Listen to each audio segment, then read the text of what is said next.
Alors, je l'ai mis dans technologie, mais ça peut faire écologie aussi. Usine nouvelle. Imprimé en 3D, ce barrage chinois sera assemblé sans aucune main-d'œuvre. Installé sur le plateau tibétain, donc pas de problème de nature là-bas. Un barrage hydroélectrique de 180 mètres de haut devrait devenir d'ici à 2024 la plus grande construction imprimée en 3D de la planète.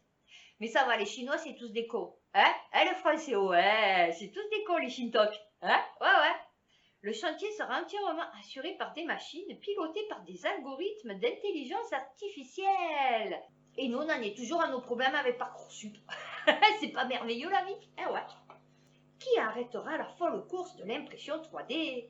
Ah ben, pas les Chinois. Grâce à cette technique de fabrication additive, des bricoleurs de tous horizons sont déjà parvenus à fabriquer des toilettes mobiles, des cœurs artificiels, des steaks véganes, des lotissements entiers.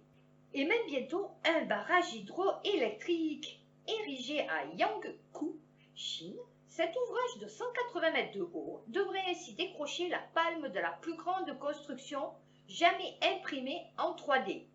Par contre, moi j'aurais un peu peur. Bon, vous me direz que dans le plateau du Tibet, là-bas, alors, plateau, j'en sais rien, en tout cas au Tibet, c'est sûr qu'il doit y avoir un habitant au kilomètre carré. Mais en fait, ouais, 180 mètres de haut, ça fait un peu beaucoup quand même. Ça fait une éolienne. Vous voyez, voilà, vous avez un truc de comparaison, vous voyez. Maintenant, quand vous ne saurez pas ce que c'est 180 mètres de haut, vous saurez que c'est approximativement la hauteur d'une éolienne. Puisqu'elle fait, je crois, 205 mètres de haut. Enfin, ça peut être variable, mais en général, c'est 205 mètres de haut. Alors, un record détenu pour l'instant par un immeuble de bureau situé à Dubaï. Eh non, j'ai voulu vous faire la surprise. J'ai dit, je vais dire France. Après, j'ai dit, non, ça va être trop gros. Les mecs, ils vont se dire, non, nous prend pour Écosse. Non, à Dubaï. La centrale attenante devait être opérationnelle d'ici à 2024 et fournir ensuite environ 5 TWh d'électricité par an. Voilà, ça fournit de l'électricité, c'est pas comme les éoliennes. Alors, le Figaro, Hive, un cloud décentralisé pour stocker sans limite toutes ses photos et ses fichiers. Et j'aurais dû le faire. Parce que figurez-vous, non, mais c'est un truc de fou. La dernière, j'avais un disque dur. J'ai jamais fait tomber ce truc. Du jour au lendemain, il a plus marché. Dessus, j'avais tous les souvenirs de mes enfants. Alors, figurez-vous qu'il n'y a qu'une entreprise qui peut récupérer les données de votre disque dur cassé, c'est en Angleterre. Voilà. Ça aussi. Hein, en Europe, on est 27, on n'est pas capable de faire un truc pour récupérer les données. Je vous dis pas le mec qui fait ça, qui achète les logiciels et tout, parce qu'il paraît qu'il faut des logiciels esprit et tout. Le mec qui se gave en France. Les gars, allô, celui qui s'y connaît là, tous les informaticiens au chômage là qui se prennent pour Bill Gates, planchez-y, parce qu'il y en a qu'un, c'est en Angleterre. Donc il serait temps de faire quelque chose pour les Français. Et donc il m'a dit ça coûte entre 900 et 1500 euros pour récupérer les données qu'il y a sur votre disque dur. Alors c'est un Français, bon je pense que ça va pas marcher. Donc le Français quand il veut faire des trucs super top, pour concurrencer les USA, l'Europe lui dit non. David Gurle, le projet exploite la capacité inutilisée des ordinateurs pour proposer au grand public une alternative plus verte et souveraine au iCloud ou Dropbox. Alors, qui ne s'est pas retrouvé obligé de souscrire à l'option de stockage supérieure d'un iCloud ou d'un Dropbox pour pouvoir conserver ça? Ben moi, du coup, dans le cul. Voilà, donc du coup j'ai acheté 3 disques durs parce que je veux pas déjà que toutes mes données partent au vide. Et donc du coup maintenant j'ai 3 sauvegardes. Voilà, oui comme ça je me dis quand même au moins 1 sur 3. Eh ouais. Alors l'entreprise Hive propose de répondre à cette problématique autrement. C'est un cloud alternatif. Il a levé 7 millions d'euros auprès des fonds d'investissement Global Venture et One Ragtime. Hive s'appuie à la fois sur la technologie distribuée de pair à peer, peer-to-peer, de pair à pair. J'allais dire, c'est quoi ce truc?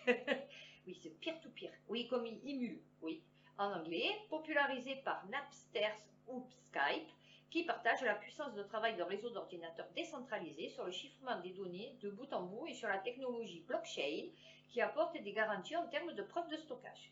Fondateur de la licorne française Symphony Communication, passé par Microsoft et Skype, David Gurle a créé Hive, après avoir constaté la dépendance excessive à l'égard des fournisseurs de cloud centralisés, alors que les besoins pour ces services croissent rapidement.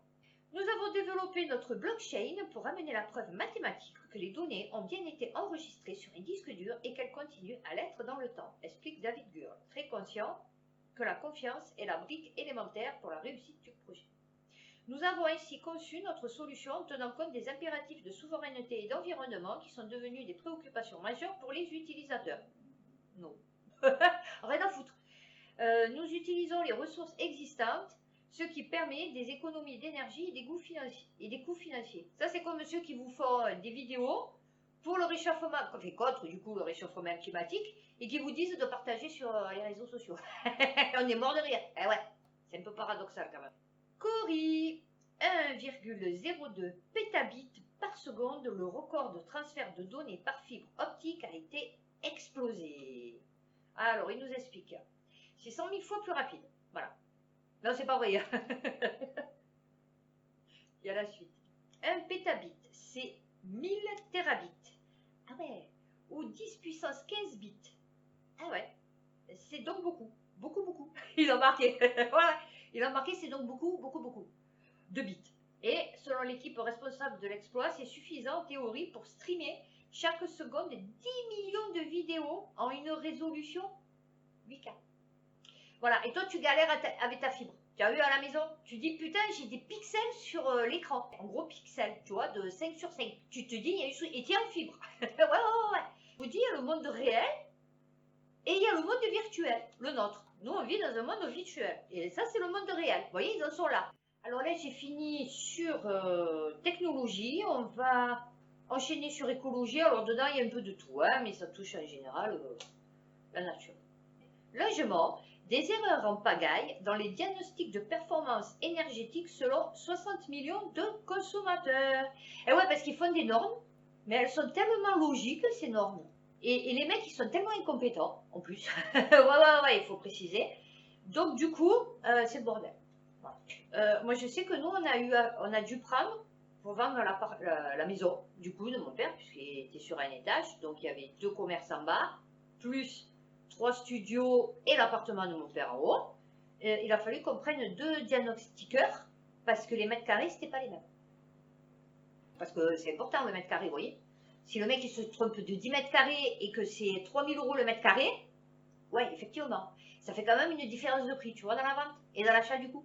Mais surtout dans la vente. Ouais, parce que du coup, c'est nous commander. Alors que les logements au plus mauvais diagnostic de performance énergétique seront progressivement impossibles à louer dès 2023. Vous vous rendez compte? Nous, ici à Marseille, ça va être un carnage. Déjà là où j'habitais, c'était un ancien couvent de sœurs qu'ils avaient réhabilité en appartement, donc c'était que des T2. 1800 et quelques. Il y avait que le toit, bon, les parquets, c'était de la canisse, vous voyez, ce qu'on appelle de la canisse, c'est merveilleux. Donc, c'est pas des dalles en béton, vous voyez. Les 3/4, ils avaient des doubles vitrages, on va dire dégueulasses, hein, puisque c'est loué, donc bon, les mecs, ils vont pas investir, vous voyez, dans ça. Fait l'isolation, il n'y est pas, quoi, vous voyez. Et ben, eux, c'est fini. À partir de 2000. Alors, je vous dis pas, les faux, c'est pas qu'en vérité, les mecs, ils se trompent. C'est qu'en vérité, s'ils sont obligés de dire non à tous ceux à qui ils doivent dire non, les mecs, ils louent plus leur appartement. C'est fini. Non, je vous explique. Ici, à Marseille, c'est fini. Il y a absolument très peu d'appartements, on va dire, récents. Vous voyez, nous, c'est années 70, notre immeuble. Déjà, c'est compliqué. Qui classe les logements de A à G.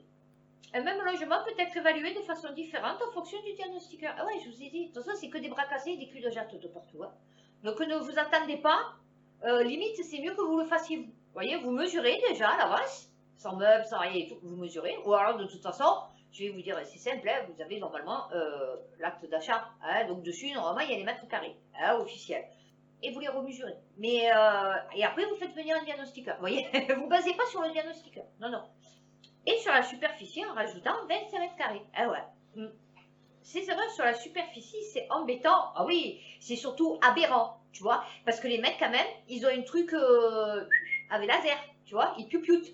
Donc, c'est-à-dire, ils te posent le truc, tu vois. Et puis, ils appuient sur un bouton et te disent, ça fait 10 mètres. Tu vois, mais c'est pas lui qui calcule. Tu vois, il n'a pas un mètre. Tu vois, c'est le piou-piou qui calcule. Donc, te tromper, je me demande comment tu fais. Tu vois, voilà. Donc, d'où le bras cassé, le cul de jatte. Tu comprends? Ces erreurs sur la superficie, c'est embêtant puisque le diagnostic est fait à partir de ces mètres carrés. Ah ouais, parce que si tu arrives sur 100 mètres carrés, c'est pas pareil que si tu arrives sur 66 mètres carrés, tu vois. Si vous en mettez plus, vous allez avoir une note plus favorable. Ah, d'accord, ok. Ah, ouais. Quand vous avez des logements avec une partie chauffée par un insert à bois, un poêle à bois, un radiateur électrique, avec éventuellement une pompe à chaleur, etc., ça peut être des choses un peu plus compliquées. Alors, je vous explique en 2028. Alors, les 600 logements classés G seront, eux, retirés du marché à partir de 2025. Content les Français? Content les propriétaires? Les marchands de sommeil? Vous êtes heureux? Ouais, parce que là, ça s'adresse à eux. Voilà. Ça, le G, c'est pour eux. Fait un G, H, même I. Ouais. Ils auraient dû commencer à I. Parce qu'ici, il y en a beaucoup des I. Donc, les G, déjà, tu vas te faire foutre. Ton appart, tu ne pourras plus le louer. Bon, je suppose que tu feras faire des faux diagnostics. Mais bon. Et après, en 2028, ce sera autour des 1,2 million de logements classés F. Donc là, on en est à 1,8 million. Et en 2034, aux 2,6 millions de logements classés E, de ne plus pouvoir être mis en location.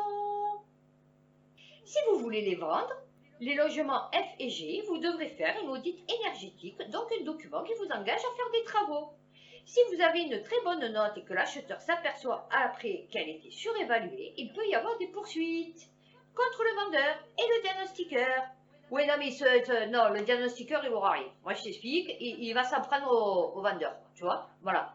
Parce que moi, dans l'histoire, il s'en est pris à moi, le mec. J'ai dit, j'y suis pour rien si celui qui a pris les mesures, c'était une cul de jatte. Excuse-moi. Non, il va s'en prendre au vendeur. Ouais. Nous demandons qu'il y ait plus de formation pour les diagnostiqueurs. Eh ouais. On est passé dans le monde d'après. La déliquescence de la société, du cerveau. Le cerveau, c'est nécrosé en 2 ans. ouais. Le cerveau français, c'est nécrosé en 2 ans. Je sais, alors peut-être mondial, mais en tout cas français sûr.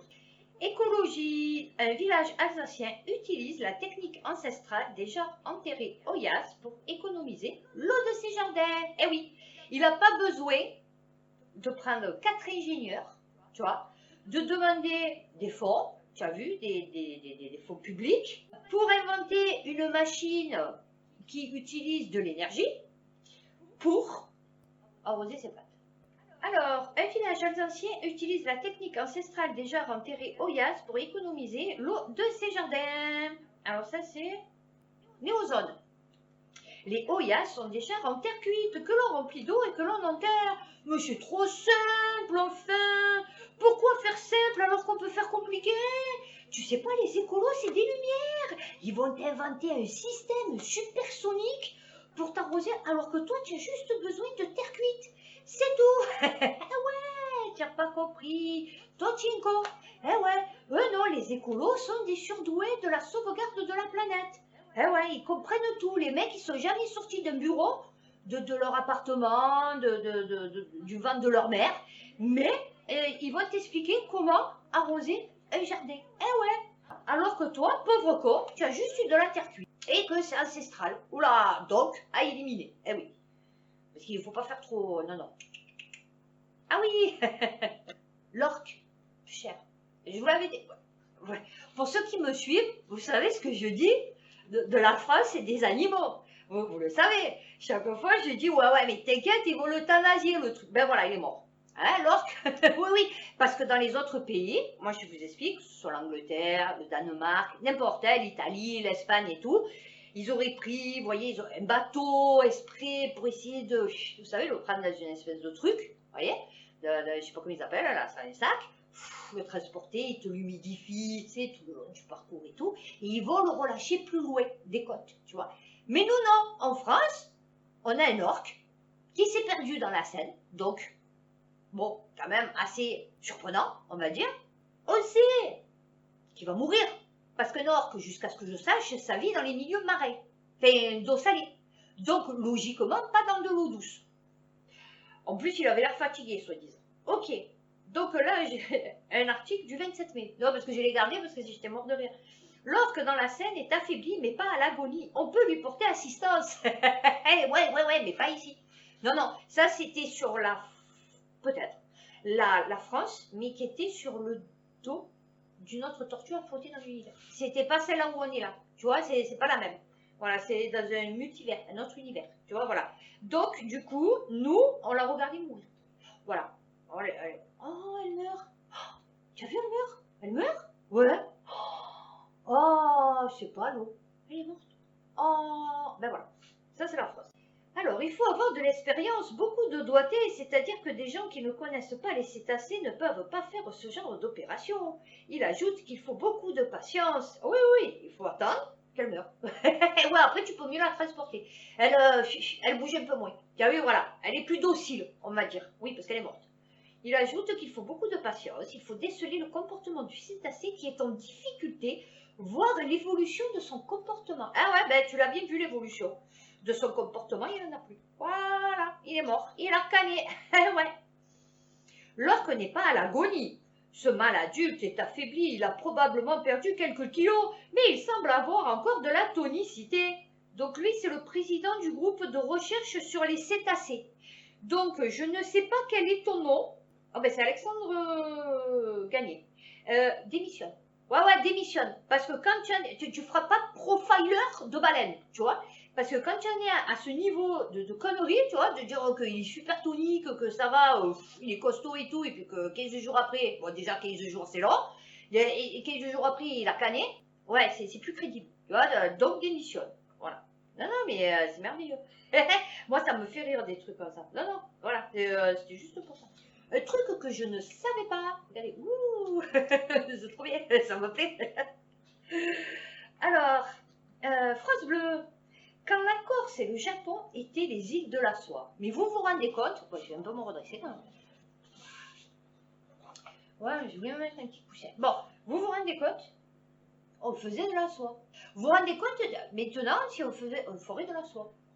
Ah ouais, mais c'était trop beau. C'est bon ça. Ouais, la soie, c'est trop beau pour les Français. Nous, c'est mieux le synthétique. Tu vois? Voilà, le pétrolier. Nous, c'est plus joli. Oh, c'est joli le satin. Hein? Ah oui, on aime le satin. Ça fait comme de la soie. Une époque faste où la Corse fut, avec le Japon, les seuls endroits où la soie était cultivée. Alors, faux. Faux. Et je vais te dire pourquoi. Parce que en Ardèche, c'est peut-être pas la même époque. Là, c'est le 19... peut-être. En Ardèche, il y avait des usines de verre à soie. Et donc, je ne pense pas que ça soit pour le verre. Tu vois, voilà. Donc, je pense que c'était plutôt pour la soie. Donc, là où on avait la villa, à côté, on avait un grand terrain avec une villa dessus. Bon, un peu fatigué. Et en fait, il n'y avait pas de mûrier. Et en fait, c'est parce qu'à la base, il n'y avait pas la villa et c'était une usine de verre à soie. Voilà. Donc, ils faisaient de la soie en Ardèche. Et je vais vous apprendre quelque chose. Voilà. Donc, je connais mieux que toi, mon chéri, le sujet. Eh ouais. Alors, comme beaucoup d'activités, malheureusement, elle n'a pas passé le cap de la Première Guerre mondiale. Eh ouais. L'activité est tombée en déshérence. Et oui, c'est vrai qu'on n'a pas besoin de soie, nous. Ah non, on préfère mieux la laisser aux Chinois. Ah oui. Mais c'est vrai que la seule chose qui reste visible de cette activité complètement luxuriante pendant quelques décennies, c'est quand on sait bien regarder les paysages, on y trouve un peu partout des mûriers encore aujourd'hui. Voilà. C'est pas merveilleux de ce que je viens de dire? Et le Corse qui fait... c'est d'ailleurs pour ça que mon père voulait aller en Ardèche, parce qu'il disait que ça ressemblait fortement à la Corse. Donc je suis d'origine corse, mais plus ardéchoise que corse, du coup. Ensuite, au pied des calanques... Ah oui, ça m'a fait rire. Alors, les écolos. Ceux qui sont... Vous savez, j'avais expliqué qu'ils comptaient faire un projet à la friche, et qu'ils faisaient un appel aux dons et tout, enfin bon voilà, et que je vous avais dit, oui, ils vont faire comme d'habitude, c'est-à-dire reconstruire un truc, genre au top du top, que ça va changer la vie de tout le monde, et puis vous verrez que d'ici 10 ans, ça sera complètement laissé à l'abandon. Factuel. Mars Actu. Au pied des calanques, un éco-campus à plus de 150 000 € laissé à l'abandon.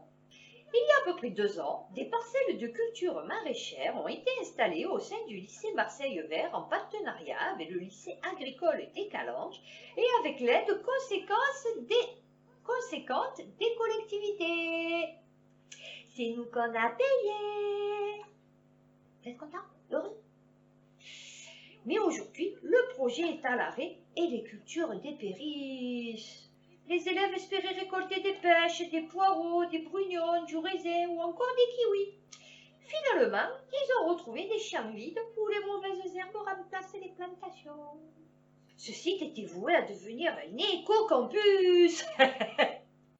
Deux établissements scolaires du sud de Marseille, le lycée Marseille Vert et celui des Calanques, travaillent depuis ... contenu réservé aux abonnés au journal. Voilà. Non, mais c'est pour vous dire. Non, mais c'est bien. Ah ouais, chacun voit le bonheur à sa porte. Hein, comme je dis. Alors ça, celle-là, je l'ai pris parce que c'était super intéressant. Question existentielle. Slate. C'est pour ça que je l'ai pris. Pourquoi les mouches ne trouvent-elles jamais la sortie, même fenêtre ouverte? Jamais vous vous êtes posé cette question. Mais des fois, vous avez les nerfs. Bon, remarquez, vous me direz les abeilles aussi. Bon, les espèces de guêpes, les trucs comme ça aussi. Mais les mouches, c'est grave. Oh, tu es là, tu lui fous des coups de torchon? Non, elle part toujours à l'opposé. C'est un truc de fou. La fenêtre, elle est grande ouverte, s'il te plaît. Tu peux pas faire plus grande, quoi. À part casser le mur, tu vois. Eh ben non, elle part de l'autre côté, la mouche. Non, eh ben voilà. On va avoir la réponse à notre question. Allez, regardez faire, il y a de quoi se poser des questions. Les mouches ont cette manie d'essayer de sortir d'une maison en passant par la fenêtre, non pas par le battant qui est ouvert, ce serait trop facile, mais plutôt par celui qui reste fermé. À quelques centimètres de la sortie, elles s'acharnent, rebondissent contre la vitre et battent des ailes sans relâche dans un bourdonnement que l'on finirait par croire volontaire. Un fond sonore drosophilesque, juste là, pour nous enquiquiner. Eh ouais, elles nous enquiquinent les mouches. Les mouches sont-elles sadiques à ce point? Alors, petit insecte, vitre en plein dans le pif. Oui, surtout qu'Alphonse se met tu vois, et en fait, tu te dis, putain, elle doit avoir des putains de bosses, ben, du coup, sur les yeux, parce que la tête, c'est des yeux. Donc, tu te dis, putain, elle doit avoir les yeux pleins de bosses. Par ici, la lumière. Alors, nana, il faut se mettre un instant à la place d'une mouche. Compliqué, quand même. ouais. Il y a un mec qui l'a essayé dans un film. Ça lui a pas réussi. Ouais. Dans la nature, il n'y a pas de vitre, pas d'entrée ni de sortie transparente. Oui, ça d'accord. Ok. Alors, faute de sonar, les mouches se dirigent en effet grâce à la lumière. Ces dernières repèrent la direction du rayon du soleil et s'en servent pour s'orienter. D'accord. Une fois que votre foyer lui a donné, satisfaction ou que la mouche cherche à s'enfuir, elle fonce donc tête baissée vers la lumière extérieure sans percevoir ses... Oui, ça, on a compris puisqu'elle y tape 50 millions de fois dessus. Que la fin là, c'est du pareil au même, la lumière... Oui, mais pourquoi, quand tu fais, par exemple, l'ouverture elle est là, que tu lui fais comme ça, qu'elle approche, après elle repart. Voilà, moi c'est ça la question que j'aurais voulu qu'il se pose. Bon, déjà, on sait que c'est par rapport à elle voit la lumière. Voilà. Donc, un peu comme le fraîchier. Il voit la lumière, il suit. Alors, épuisé, les mouches abandonnent parfois pour un temps leur... Oui, parce qu'après, elles se posent. Elles doivent se dire, putain, c'est moi, j'ai les yeux. On dirait que j'ai vu Tyson. 200 battements d'ailes par seconde. Ah ouais, c'est super rapide. Il n'y a que Karate Kid. Ouais, il n'y a que Karate Kid qui arrive à prendre une mouche avec des baguettes. Ah non, c'était Bruce Lee, non? Qui arrivait à choper une mouche avec des baguettes. Enfin, je sais pas, c'est les Chinois. Réchauffement climatique, l'aberrante politique de protection des forêts. Mais non, tu n'as pas compris. C'est parce que toi, tu vis dans la vie réelle. Nous, enfin nous, que moi, du coup, les Français vivent dans la vie virtuelle. Dans la vie virtuelle, la politique de protection des forêts, elle est au top du top de la planète tout entière. C'est nous qu'on va sauver le monde. Tu n'as pas compris. Dans un livre blanc, la Société botanique de France dénonce la politique d'introduction d'essences exotiques prônée par le ministère en charge de... Putain, mais jusque-là, ils font du wok. Putain. Parce qu'avant, nous, on avait des chênes. Vous savez, des chênes verts, à gland. Enfin, je sais pas, on avait une végétation spéciale, du coup, qui était faite exprès pour les feux de forêt. Vous voyez? Bon, vous me direz, mais là, il n'y a plus rien. Donc, il n'y a plus que des cailloux. La forêt, Oui, la forêt a disparu. Parce que du coup, les pins, à force de brûler, bon, ben oui, ils repoussent. Mais du coup, le temps qu'ils repoussent, ils rebrûlent. Donc, du coup, ils ne repoussent plus. Et c'est vrai que maintenant, il n'y a plus rien. Il n'y a plus que de la végétation du maquis, quoi. Vous voyez? C'est... voilà. Il y en a un peu encore à pastrer, vous voyez, dans la végétation, fait zone un peu protégée. Mais si par exemple vous allez au Calanque, il n'y a pas un arbre. Ne croyez pas aller au Calanque et vous prenez le parasol, je vous le dis, parce qu'au mois de juillet, il y a des morts. Hein. Alors, le programme national de la forêt et du bois pour l'adaptation des forêts au changement climatique, initié par le ministère de l'Agriculture et signé par l'ensemble des préfets de région fin 2020, à l'exception de celui de la Corse, et ça. Même sur les arbres, il ne faut pas les chatouiller. Oui, t'envoies une grenade rien que pour un petit pain. Tu vois, voilà, t'es un paysan, hein, pas paysan. Préconise le remplacement des essences en mauvaise passe par d'autres censées mieux tenir au manque d'eau ou au coup de chaud. Dans cette liste de 129 espèces éligibles à subvention, dont 67 classées exotiques, c'est-à-dire originellement non européennes. Putain, mais je sais pas ce qu'ils nous... Je sais pas c'est quoi. Même dans les arbres, on peut plus avoir des arbres spécifiques à la France. Nous, je sais qu'ici, c'est plein de palmiers. Bon, vous me direz, c'est la côte méditerranéenne. Mais enfin, on n'a jamais eu autant de palmiers, vous voyez. Avant, on avait des arbres, des micoucouliers, vous voyez, bon, des platanes, du coup. Mais surtout les micoucouliers. Ben, maintenant, on n'a plus que des palmiers. Les palmiers, je ne sais pas ce qu'ils plantent. Je sais pas, c'est des tamaris, ils ont planté. Quoi que vous me direz, le tamaris est de la région. Le tamaris, mais comme du coup le tamaris c'est plutôt bas, et vous voyez, c'est comme ça fait, c'est le tamaris, vous voyez, c'est fait exprès pour s'abriter dessous. Ça a une utilité, le tamaris. Et là, du coup, ils peuvent pas parce que les minots ils montent dessus et tout, donc ils l'ont coupé, il est monté, et il fait des branches comme ça. Ils ont mis des arbres à girafes. Ouais, ouais. Alors, les arbres à girafes, c'est des acacias avec des grosses aiguilles comme ça. Ouais, ouais. Peut-être ils croyaient qu'il y avait des girafes. Je sais pas, j'ai pas compris. Ouais, ouais, ils mettent ça maintenant comment. C'est bien. Le monde, quand l'Espagne se couvre de macro-fermes de porcs. Merveilleux. Voilà, ça c'est ça qui fait qui dégueulasse tout. Hein, vous voyez, c'est vos cochons. Hein, c'est vos petits khaloufs qui découvrent. Bon, c'est vos cochons, attention. Après, bon, moi je mange pas de viande hein, en général, donc bon, si je mange, j'ai un petit peu de lardon. Le jambon, c'est plutôt de dinde maintenant, parce que du coup, j'ai pris l'habitude. Ouais, c'est lardon et bacon, voilà, dans les hamburgers. Mais sinon, c'est tout. Alors, avec 58 millions de cochons envoyés à l'abattoir en 2021, le pays a détrôné l'Allemagne comme premier producteur d'Europe. Fondé sur des usines de plus en plus grandes, son modèle agro-industriel est très controversé. Et ouais, et nous, ils nous cassent les bonbons, hein, avec nos fermes. Eh ouais, parce qu'elles ne sont pas comme ça, parce qu'elles ne sont pas comme ça. Et eux, ils ont des trucs. À 100 km au nord-ouest de Madrid, de vastes champs de céréales d'un vert éclatant, tu vois, Beto, s'étendent à perte de vue, ponctués de petits villages aux maisons ocre. Oui, oui, tout est beau, tout est merveilleux. Donc ça, c'est la vie que vous vivez, virtuelle. C'est ça, c'est-à-dire tout est merveilleux, vous allez au supermarché, vous prenez votre petite barquette de côtes de cochon, ouais, de côtes de porc. Hein, vous prenez vos petites chipolatas, vos petites, pour faire les petites grillades l'été. Oh, vous flippez parce que ça a un peu augmenté. Mais en fait, dans la vraie vie, d'accord, l'air est en revanche transporte régulièrement les effluves pestilentielles émanant des fosses à purin et des épantages de lisier. Cette province de Castille et Léon compte près de 750 fermes de cochons, 3 fois plus que le nombre de communes. Et si près de 150 000 personnes résident sur ce territoire en proie à la désertification, les porcs, eux, sont 1,3 million. Nous sommes entourés de villages classés vulnérables au nitrate et malgré tout, les autorités locales continuent de distribuer des permis à ce type de ferme. Voilà, ça c'est la vraie vie.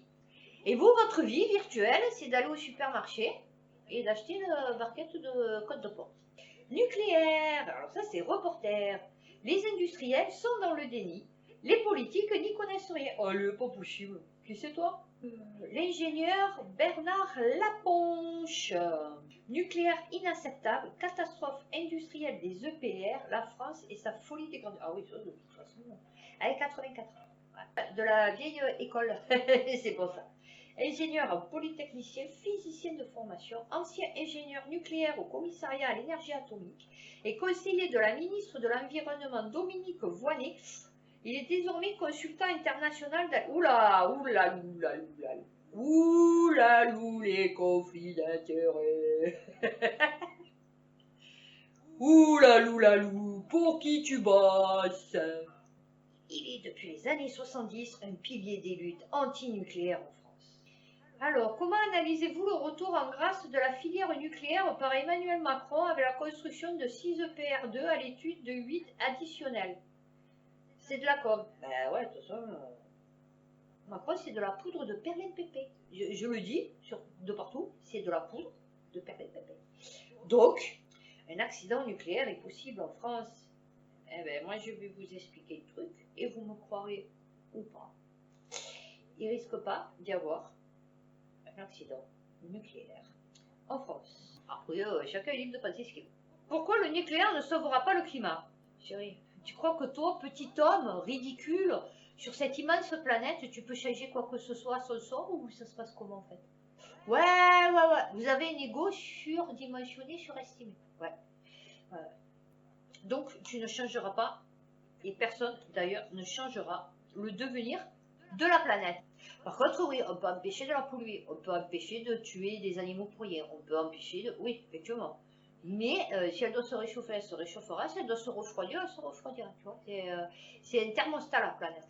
La planète est vivante.